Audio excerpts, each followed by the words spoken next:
स्थान को वापस प्राप्त करने के लिए 75 लड़ाइयों का इतिहास पाया जाता है।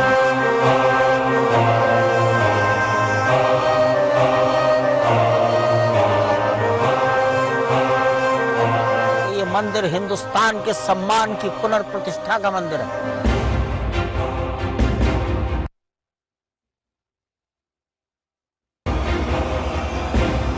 एडवर्स पोजीशन नहीं था, ये प्योर पोजीशन था।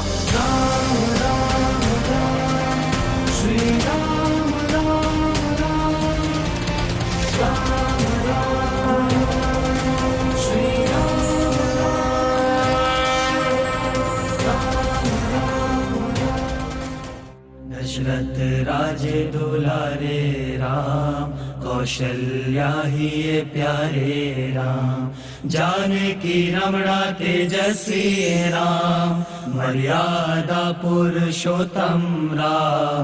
दशरथ राजे दुलारे राम, कौशल्या ही ये प्यारे राम। आज जो कुछ निर्माण हो रहा है, इसको नया निर्माण कहना ठीक नहीं है। ये रिकंस्ट्रक्शन, ये रेनोवेशन है। 1528 में यहां मंदिर था, उसे तोड़ा गया, समाज ने प्रतिकार किया, जितनी शक्ति थी उतना प्रतिकार हुआ, लेकिन रक्षा नहीं कर पाए। परंतु इस समाज ने हिम्मत नहीं हारी। ये बहुत ही ध्यान पूर्वक अनुभव की जाने वाली बात है। इस स्थान को वापस प्राप्त करने के लिए 75 लड़ाइयों का इतिहास पाया जाता है।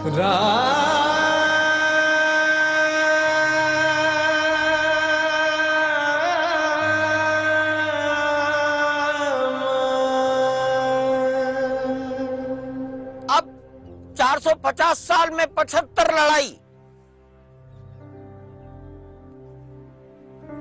हर युद्ध में एक कदम आगे बढ़ गए, वहां से पीछे नहीं हटे। कितने राजा आए, आक्रमणकारी, कितने राजाओं के प्रतिनिधि यहां पर आए, ब्रिटिशर्स आए। वो हिंदुस्तान के इस उमंग और उत्साह को, त्याग बलिदान को रोक नहीं सके। वो कोई बड़े दयालु लोग नहीं थे।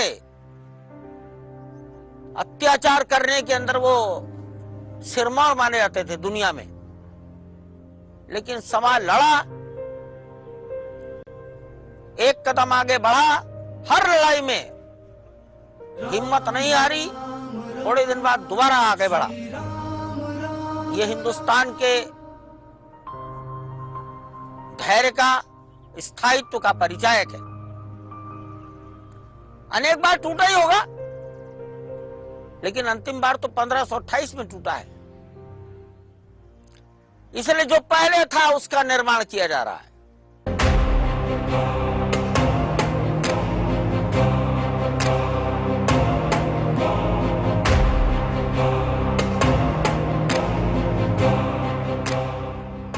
पुराने मंदिर के अवशेष 2003 के पुरातत्व विभाग के द्वारा किए गए उत्खनन से प्राप्त हुए हैं। उनकी रिपोर्ट न्यायालय के रिकॉर्ड में है।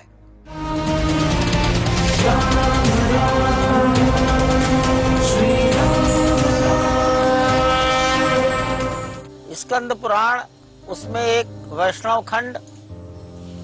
खंड के अंतर्गत अयोध्या महात्म, और अयोध्या महात्म में राम जन्मभूमि और उसके चारों ओर मंदिर, उसकी दूरी और उसकी डायरेक्शन, ये सब लिखा है।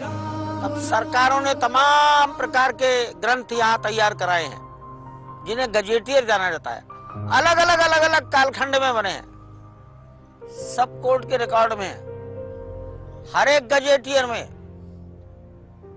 5-10 लाइनों में ही क्यों ना हो, अयोध्या के 3 मंदिरों को तोड़े जाने का वर्णन है। पहला मंदिर है राम जन्मभूमि, दूसरा मंदिर है त्रेता के ठाकुर, और तीसरा मंदिर माना गया है स्वर्ग द्वार मंदिर। इसका उल्लेख ब्रिटिश काल में जितना भी लिखा गया है, अगर उसमें अयोध्या चैप्टर है तो उसमें ये लाइन भी लिखी गई है। लेकिन एक बहुत ही महत्व का दस्तावेज, वो history and geography of India, ये बर्नौली नाम का कोई विदेशी नागरिक है, उसने इस किताब का संपादन किया है। 1740 ईस्वी में टाइफन थैलर नाम का एक पादरी, ये पादरी ऑस्ट्रिया का रहने वाला है, ये हिंदुस्तान में आया है। 45 साल भारत में घूमता रहा। जब वापस जाने का अवसर आया तो हिंदुस्तान के अंदर ही उसकी मृत्यु हो गई। संभवतः आगरे में मृत्यु हुई। 45 साल हिंदुस्तान में घूमा। मरने के बाद इसके दोस्तों ने टाइफन थैलर की डायरियों को ट्रांसलेट किया। ये डायरिया लैटिन में लिखी थी, उसका ट्रांसलेशन फ्रेंच भाषा में हुआ और बर्लिन से इसका प्रकाशन हुआ। ये 600 पृष्ठों की किताब है। वो कभी अयोध्या आया है। अनुमान ये लगाया गया है कि 1740 में हिंदुस्तान में आया, 10-15 साल के बाद अयोध्या आया है वो कभी। उसने राम जन्मभूमि को देखा है और उसका उल्लेख किया है। वो बड़े महत्व का दस्तावेज है, कोर्ट के रिकॉर्ड पर है।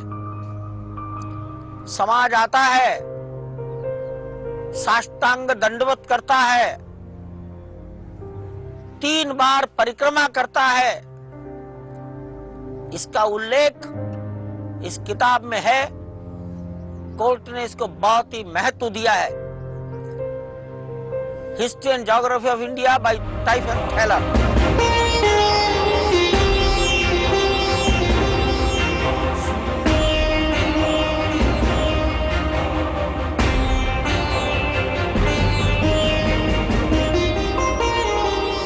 मैंने आपको अभी बताया 75 लड़ाइयां हिंदुस्तान के अयोध्या की जनता ने, अयोध्या के महिलाओं ने, साधुओं ने, पास पड़ोस की रियासतों के राजाओं ने 75 लड़ाइयां यहां लड़ी हैं।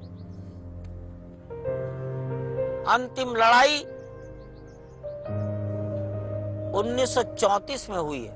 राम राम राम श्री राम राम। क्यों हुई ये मैं बता सकता हूं, मैं इतना ही कह रहूंगा। अभी 1934 में लड़ाई हुई। 22 दिसंबर 1949 की अर्धरात्रि, 22 और 23 दिसंबर के बीच की रात्रि को भगवान का प्राकट्य उत्सव मनाया जाता है। वो कब्जा आज तक बरकरार है। उसी कब्जे को विजय मिली है, उसी के आधार पर यह मंदिर बन रहा है।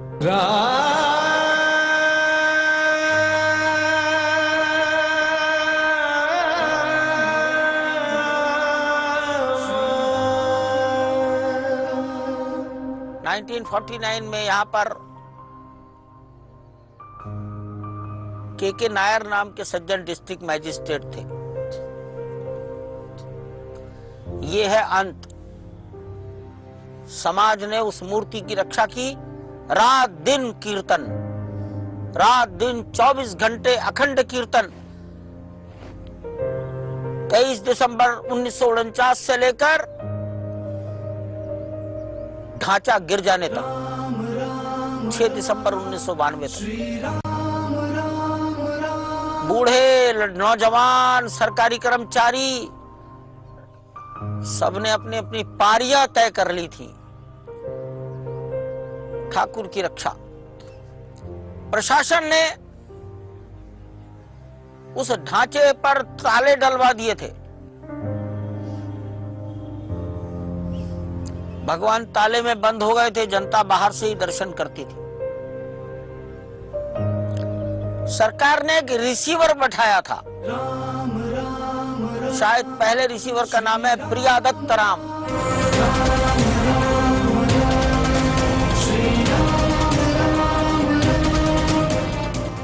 जनवरी 1950 से इस स्थान पर लोगों ने मुकदमे दायर करने शुरू कर दिए। इस मुकदमों का इतिहास एक अलग चैप्टर है, लेकिन मैं इतना ही कहूंगा कि समाज ने लड़ाई लड़ी। अंतिम लड़ाई 1934 और देश की आजादी के बाद, यानी 1934 के 13 साल बाद 1947 और दिसंबर 1949, इस पर स्थायी अधिकार, ये एडवर्स पोजेशन नहीं था, ये प्योर पोजेशन था, अपनी प्रॉपर्टी पर पोजेशन।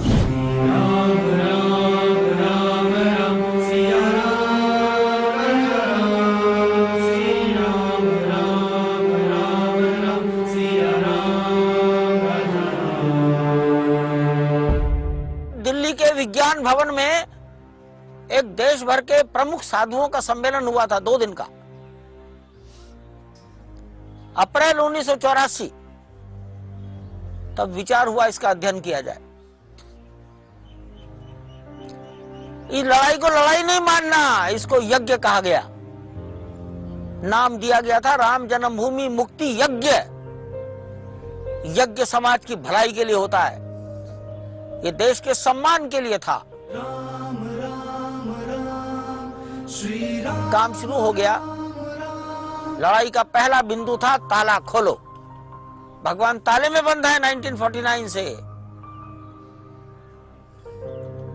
अंततः 1 फरवरी 1986 को जिला न्यायाधीश श्री के.एम. पांडे, आज वो शायद जीवित नहीं है, उनके आदेश पर ताले खुले।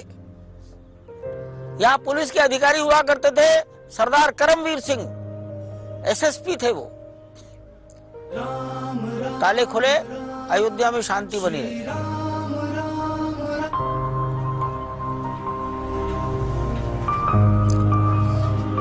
विश्व हिंदू परिषद ने उत्तर प्रदेश के मुख्यमंत्री कल्याण सिंह जी को निवेदन किया, विश्व हिंदू परिषद को कोई भूमि दी जाए। आप जहां मंदिर देख रहे हैं, इसके बगल में 42 एकड़ जमीन राम जन्मभूमि न्यास को लीज पर दी गई।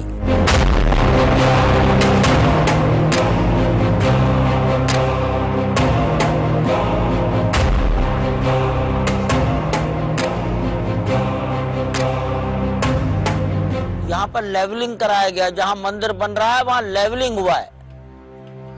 टीले थे ऊंचे ऊंचे। लेवलिंग करते समय एक बार मशीन का पहिया किसी गड्ढे में गिर गया।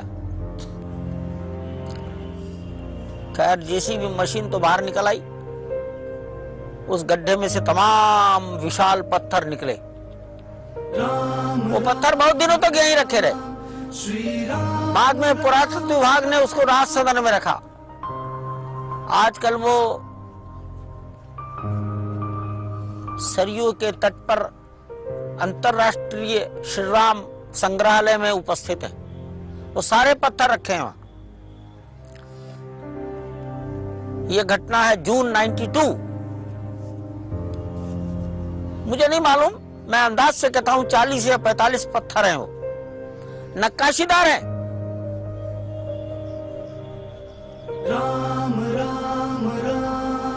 बड़ी सुंदर सुंदर दीवारें निकली थी। साहब जून 92।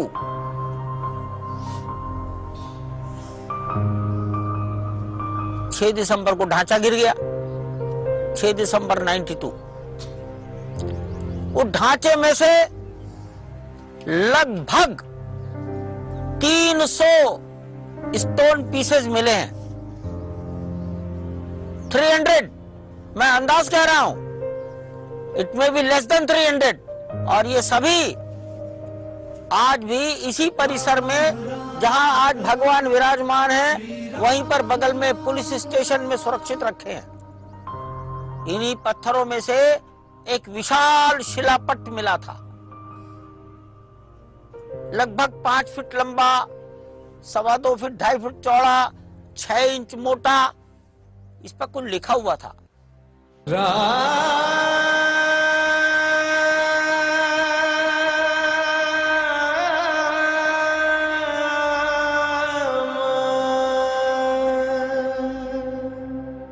नौजवान लोग कंधे पर उस पत्थर को उठा लाए, थक गए, यहीं से ले गए थे उठाकर, और थकने के कारण वो गिर गया, एक कोना टूट गया। वो सब मौजूद है यहाँ पर। वो शिलालेख, सुधा मलैया नाम की एक लड़की थी, उसने उस शिलालेख के फोटो लिए, सुप्रीम कोर्ट में एप्लीकेशन दी गई। वो शिलालेख गवर्नमेंट ऑफ इंडिया ने पुरातत्व के लोगों से पढ़वाया, on the direction of supreme court. वो शिलालेख मौजूद है, लगभग 280-290 पत्थरों के पीस भी मौजूद हैं। ये दूसरी बार निकला है। उस शिलालेख में सोने के कलश वाले विष्णु हरि के मंदिर का उल्लेख है। अयोध्या के वैभव और सौंदर्य का वर्णन है। यहाँ कितने कुंड थे उनका वर्णन है, और ये मंदिर जिसने बनवाया उस राजा के वंश का वर्णन है। और विष्णु हरि की विशेषता बताते हुए कहा गया है, जिन्होंने दशानन का मानवर्धन किया। उस 20 पंक्तियों का संस्कृत शिलालेख है, छंद रचना है, कोर्ट के रिकॉर्ड पर है सब। तो ये जमीन में से ये सेकंड एक्सकवेशन है।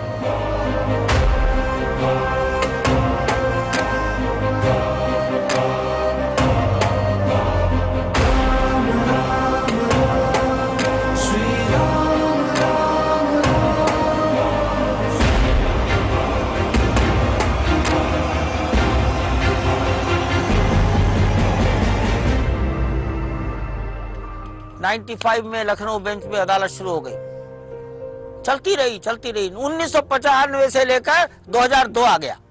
इस सवाल का उत्तर कैसे मिलेगा कि 1528 के पहले यहां क्या था? तमाम विद्वान इकट्ठे हुए, जजेस ने विद्वानों से पूछा सवाल।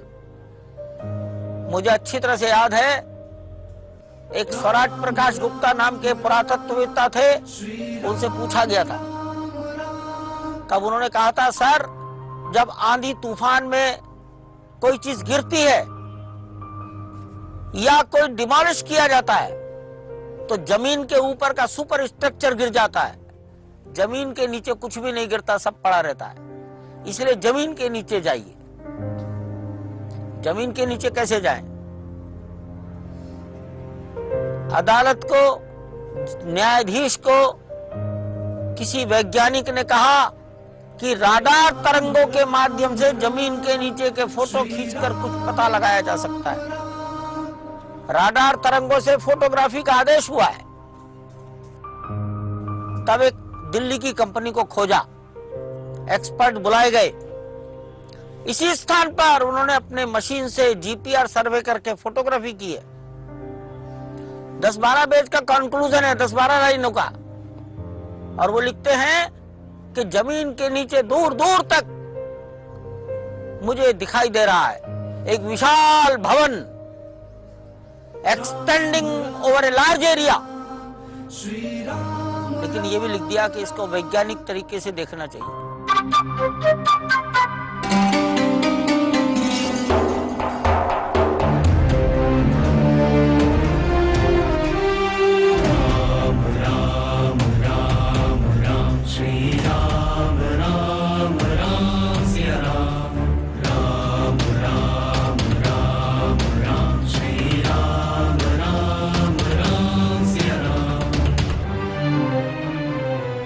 तो जमीन के नीचे जब दिख रहा है तो 1528 के पहले कुछ था। तब एक्सकवेशन का ऑर्डर हुआ है। और ये एक्सकवेशन भारतीय पुरातत्व सर्वेक्षण विभाग ने किया है। ये सर्वेक्षण 6 महीने चला है। इस सर्वेक्षण का देखभाल करने के लिए 2 डिस्ट्रिक्ट जज ऑब्जर्वर नियुक्त किए गए। संयोग ऐसा था, कोई किसी पर भरोसा नहीं करता था, तो एक डिस्ट्रिक्ट जज हिंदू थे, दूसरे मुसलमान थे।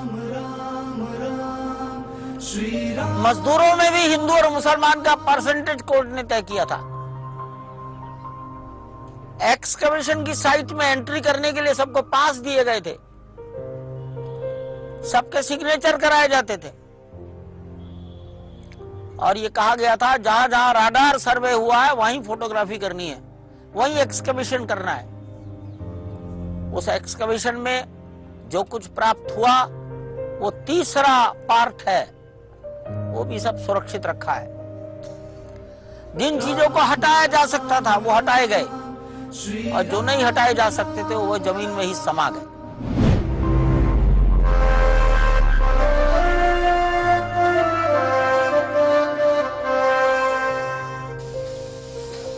विश्व हिंदू परिषद ने इस स्थान को वापस प्राप्त करने का आंदोलन शुरू किया अक्टूबर 1984।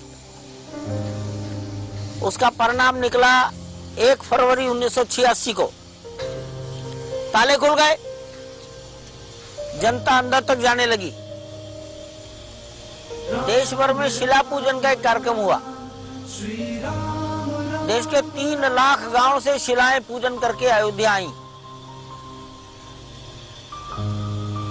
और फिर मंदिर निर्माण के लिए एक शिलान्यास का आयोजन हुआ।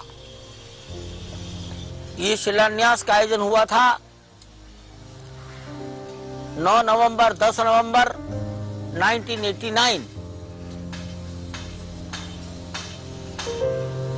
नापतोल की गई थी।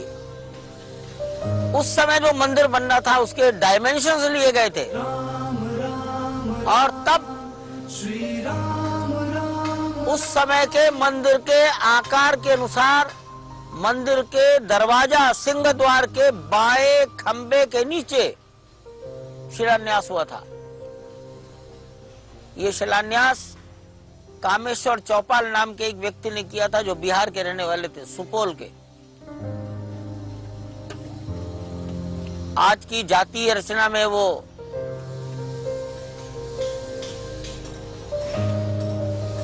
SC ST में आते हैं। आज वो हमारे ट्रस्टी हैं।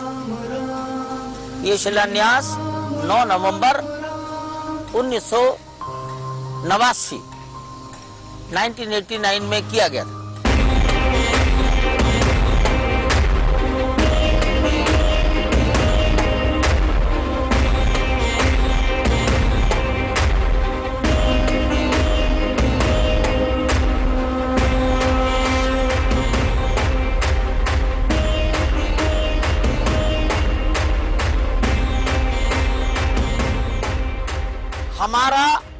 हमारा पहले दिन से भरोसा था कि अगर ये लड़ाई सत्य के ऊपर आधारित है तो विजय प्राप्त होगी। सत्य यानी, सत्य का अर्थ है कि वहां एक मंदिर था, वो मंदिर एक विदेशी ने तोड़ा। अगर ये सत्य है तो विजय प्राप्त होगी। तो हम सत्य के लिए लड़ रहे थे। सत्यमेव जयते। राम राम राम अब श्री राम राम राम। सत्य के लिए लड़ रहे थे तो इसमें समय लग गया। इस सत्य को जब अदालत ने समझ लिया कि हाँ यही सत्य है, तो पहले हाई कोर्ट ने फैसला दे दिया, तो सभी लोग अदालत हायर कोर्ट में चले गए, सुप्रीम कोर्ट। उन्होंने सत्य को स्वीकारा, सत्य को स्वीकारा। तो ये सत्य की विजय। मैं इसे कभी भी हिंदू और मुसलमान की हार जीत नहीं मानता। मेरे मन में कभी ये विचार नहीं आया कि इस निर्णय के कारण कोई एक जीत गया और कोई एक हार गया। मैं सदैव यही सोचता था कि एक सत्य है, उस सत्य को सब लोग समझो और स्वीकारो। मुझे लगता है सत्य को सबने समझा और स्वीकारा। ये किसी को पराजित करके अपमानित नहीं किया गया है। इसलिए हम जीत गए, आप हार गए, इस विचार से मैं सदैव बाहर रहा हूं और सत्य को समझ लिया, इसलिए निर्णय आ गया। अदरवाइज सर्वोच्च न्यायालय का निर्णय माइनॉरिटी मेजॉरिटी हो सकता था। तो सर्वोच्च न्यायालय का निर्णय यूनानिमस, 5 न्यायाधीश यूनानिमस, ये बड़ी महत्व की बात है।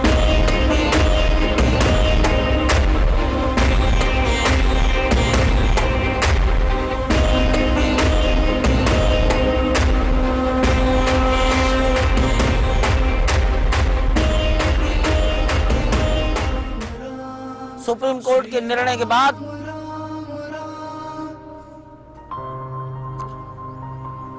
सरकार ने एक नया ट्रस्ट बनाया, सुप्रीम कोर्ट की डायरेक्शन पर बनाया। ट्रस्ट ने अपना काम शुरू कर दिया। मंदिर निर्माण के लिए धन इकट्ठा करने के अभियान को हमने समर्पण अभियान कहा गया।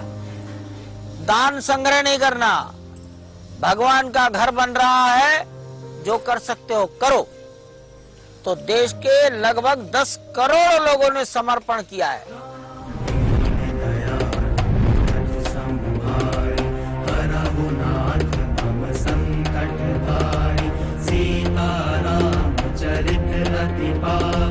मधुर सरस और अति मन भावन। अब आज के कलयुग में 10 रुपए का समर्पण क्या होता है, लेकिन 10 रुपया, 100 रुपया, 1000 रुपया समर्पण करने वाला समाज 10, 20 और हजारों और लाखों में नहीं, करोड़ों में है। ये स्वयं से समर्पण करना समाज के आनंद का प्रतीक है,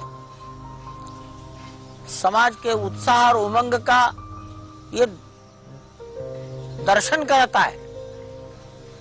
मैं इतना ही मानता हूं। मैं जानता हूं ऐसे परिवार को, घर में पति की मृत्यु हो गई, शव रखा है, और महिला आती है कि शाम को आना, मैं भी दूंगी कुछ। भिखारियों ने दिया है। और मुझे कहने में संकोच नहीं, अयोध्या के अंदर नहीं, सारे देश में मुसलमानों ने भी दिया है। अयोध्या में तो मुझको दिया है, बुलाकर दिया है। नागालैंड, मिजोरम के ईसाइयों ने दिया है। राम जन्मभूमि के नाम पर दिया है। सारा देश जो अपने अतीत को याद करेगा, वो आनंदित होगा, उन सब ने दिया है। 1528 में जो आक्रमण हुआ था, भारत का सम्मान उसको ठेस पहुंची थी। उस सम्मान को वापस प्राप्त करने का ये प्रतीक है मंदिर का निर्माण।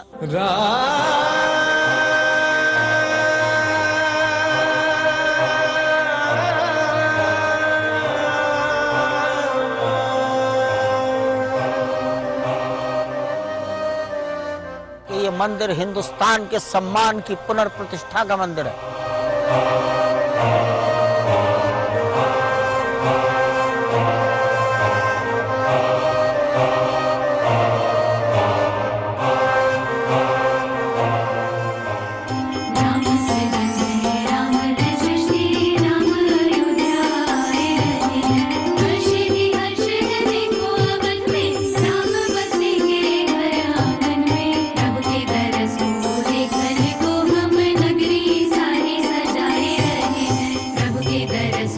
देखने को हम नगरी सारी सजाए रहे हैं। राम सृजन है, राम है सृष्टि, राम